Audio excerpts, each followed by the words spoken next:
Pilu pengusaha es kristal di Langkat dipaksa tutup oleh ormas, diduga tuntut uang 3 juta.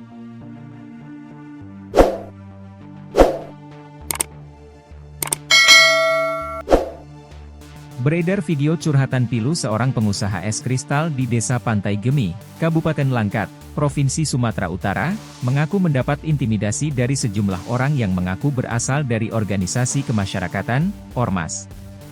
Dalam video berdurasi singkat tersebut, Cici, pengelola UD Aguatis, mengungkapkan tekanan yang dialaminya akibat kehadiran orang-orang tersebut. Akibatnya, usaha es kristalnya kini tak bisa beroperasi setelah mesinnya dimatikan, pada Kamis, 17 April 2025. Menurut Cici, intimidasi tersebut lantaran mereka tidak memenuhi sejumlah permintaan dari ormas tersebut. Cici pun meminta pertolongan kepada Presiden Prabowo Subianto. Diakuinya, usahanya tersebut rutin bayar pajak dan memiliki izin lengkap. Kapolres Langkat, AKBP David Trio Prasojo, mengonfirmasi bahwa pihaknya telah menerima informasi mengenai peristiwa tersebut. Ia juga telah mengunjungi UD Aguatis untuk memastikan situasi di lokasi.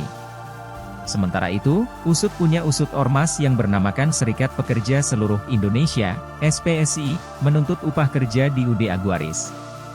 Ada sekitar 3 juta rupiah lebih hak mereka yang masih tertahan dengan alasan yang tak jelas. Terkait hal ini, Bupati Langkat, Syah Afandin meminta agar tidak ada orang-orang yang mengganggu keamanan dan menghalangi aktivitas produksi pengusaha.